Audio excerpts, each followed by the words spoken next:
ಮಂದಿ ವಿದ್ಯಾರ್ಥಿಗಳಿಗೆ ಹಣ ವಂಚನೆ ಮಾಡಿದ ಪ್ರಕರಣ ಬೆಳಕಿಗೆ ಬಂದಿದೆ. ಕುದ್ರೋಳಿಯ ಅಳಕೆ ಭಾಗದ ಶ್ರೇಯಾ ಸ್ವೀಟ್ಸ್ ಎದುರಿನ ಕಟ್ಟಡದಲ್ಲಿ ಮೊಕ್ಕಾಂ ಹೂಡಿರುವ ಮಹಾರಾಷ್ಟ್ರ ಮೂಲದ ವೆಕ್ಸನ್ ಹಾಗೂ ಬಿಎಂಪಿ ಎಂಬ ಹೆಸರಿನ ನೆಟ್ವರ್ಕಿಂಗ್ ಸಂಸ್ಥೆಯು ಇಂಟರ್ನ್ಶಿಪ್ ಹೆಸರಿನಲ್ಲಿ ನೂರಾರು ಅಮಾಯಕ ವಿದ್ಯಾರ್ಥಿಗಳನ್ನ ಬಲೆಗೆ ಬೀಳಿಸಿಕೊಂಡು ಲಕ್ಷಾಂತರ ರೂಪಾಯಿ ಸುಲಿಗೆ ಮಾಡಿರುವ ಆರೋಪ ಬೆಳಕಿಗೆ ಬಂದಿದೆ.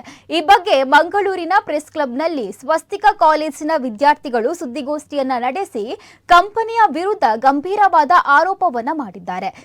ಚೈನ್ ಲಿಂಕ್ ಕಂಪನಿಯ ಅವ್ಯವಹಾರ ಕುರಿತು ಮಾತನಾಡಿದ ಎಬಿವಿಪಿ ಬೆಂಬಲಿತ ಸರ್ವ ಕಾಲೇಜು ವಿದ್ಯಾರ್ಥಿ ಸಂಘಟನೆಯ ಅಧ್ಯಕ್ಷ ಮುಳಿಯಾ ಸಾತ್ವಿಕ್ ಅವರು ಪದವಿ ಓದುತ್ತಿರುವ ಅಥವಾ ಮುಗಿಸಿರುವ ಯುವ ಸಮೂಹವನ್ನ ಮಾಸಿಕ 30,000 ರೂಪಾಯಿಗಳ ಆಕರ್ಷಕ ವೇತನದ ಆಮಿಷವೊಡ್ಡಿ ಈ ಸಂಸ್ಥೆ ಆಹ್ವಾನಿಸುತ್ತಿತ್ತು. ಆದರೆ ಉದ್ಯೋಗದ ಆಸೆಯೊಂದಿಗೆ ಹೋದ ಪ್ರತಿ ವಿದ್ಯಾರ್ಥಿಗಳಿಂದಲೂ ಇಂಟರ್ನ್ಶಿಪ್ ಶುಲ್ಕದ ನೆಪದಲ್ಲಿ ಬರೋಬ್ಬರಿ 51,000 ರೂಪಾಯಿಗಳನ್ನ ವಸೂಲಿ ಮಾಡಿದೆ ಎಂದು ಆರೋಪಿಸಿದ್ದಾರೆ. ನೂರಾರು ವಿದ್ಯಾರ್ಥಿಗಳು ಈ ವೆಕ್ಸನ್ ಹಾಗೂ ಬಿಎಂಪಿ ಕಂಪನಿಯ ಹೆಸರಿನಲ್ಲಿ ನಡೆಯುತ್ತಿದ್ದ ದಂಧೆಗೆ ಬಲಿಯಾಗಿದ್ದಾರೆ.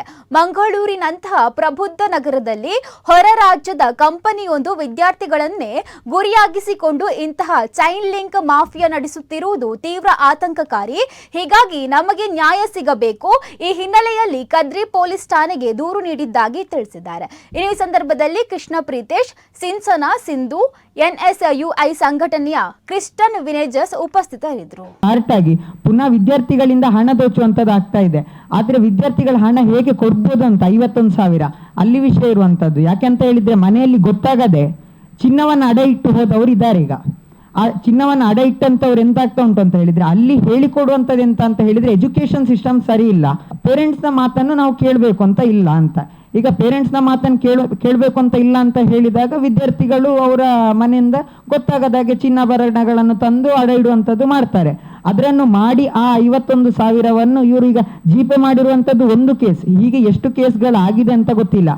6 ತಿಂಗಳ ಹಿಂದೆ ನಮಗೆ ಗೊತ್ತಿರಲಿಲ್ಲ ಸರ್. ಅಂದರೆ ನಮ್ಮ ಸ್ಟೂಡೆಂಟ್ಸ್ ಯಾವಾಗ ಹೋದ್ರು ಆಗ ನಾವು ನಮ್ಮ ವಿದ್ಯಾರ್ಥಿ ಸಂಘದಿಂದ ಹೋರಾಟ ಸ್ಟಾರ್ಟ್ ಮಾಡಿದ್ದೇವೆ. ಯಾಕೆಂದರೆ ವಿದ್ಯಾರ್ಥಿ ಸಂಘ ಅಂತ ಹೇಳಿದ ಮೇಲೆ ವಿದ್ಯಾರ್ಥಿಗಳಿಗೆ ಉಪದ್ರ ಆಗಬಾರ್ದು. ಅದರಿಂದ ಹಾಗಿರುವಾಗ ಈಗ ಗೊತ್ತಾಗಿರುವಂಥ ವಿದ್ಯಾರ್ಥಿ ಯಾರಿದ್ದಾರೆ ನಮ್ಮ ಅಂದರೆ 1 ತಿಂಗಳಿಂದ ಕಾಲೇಜಿಗೆ ಬರ್ತಿಲ್ಲ, ಅವರ ಕಾಲೇಜಲ್ಲಿ ಅವರ ಸಿಸ್ಟಮಲ್ಲೇ ಟ್ರ್ಯಾಪ್ ಆಗಿ ಈಗ ಅವಳು ನಿನ್ನೆ ಸ್ಟೇಷನಿಗೆ ತನಿಖೆಗೆ ಬೆಳಿಗ್ಗೆ ಬಂದಿದ್ಲು.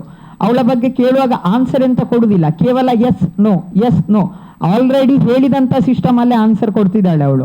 ಸಂಜೆ ತನಿಖೆ ಆಗುವಾಗ ಸಂಜೆ ಅವಳು ಬರಲಿಲ್ಲ, ಅವಳನ್ನು ಬೇರೆ ಎಲ್ಲಿಯೋ ಇಟ್ಟು ಇವರು ಕರ್ಕೊಂಡು ಬಂದಿದ್ದಾರೆ ಬೇರೆಯವರನ್ನು. ಇದು ಹೇಗೆ ನಮಗೆ ವಿಷಯ ಹೇಗೆ ಗೊತ್ತಾಯಿತು ಅಂತ ಹೇಳಿದರೆ ನಮ್ಮ ಸೀನಿಯರ್ ಒಬ್ಬರು ಯಜ್ಞಕ್ಕ ಅಂತ ಇದ್ರು. ಅವರು ಅಲ್ಲಿಗೆ ಹೋಗಿ ಆ ಸಿಸ್ಟಮ್ ಹೇಗೆ ವರ್ಕ್ ಆಗ್ತಾ ಇದೆ ಅಂತ ನೋಡಿಕೊಂಡು ಆ 3 ದಿನದ ಕೋರ್ಸ್ ಏನಿದೆ ಅದನ್ನು ನೋಡಿ ಅವರು ಬಂದು ಮತ್ತೆ ಕಾಲೇಜಿಗೆ ನಮಗೆ ಹೇಳಿದಾಗ ಆ ವಿಷಯದ ಬಗ್ಗೆ ನಮಗೆ ಗೊತ್ತಾಯಿತು.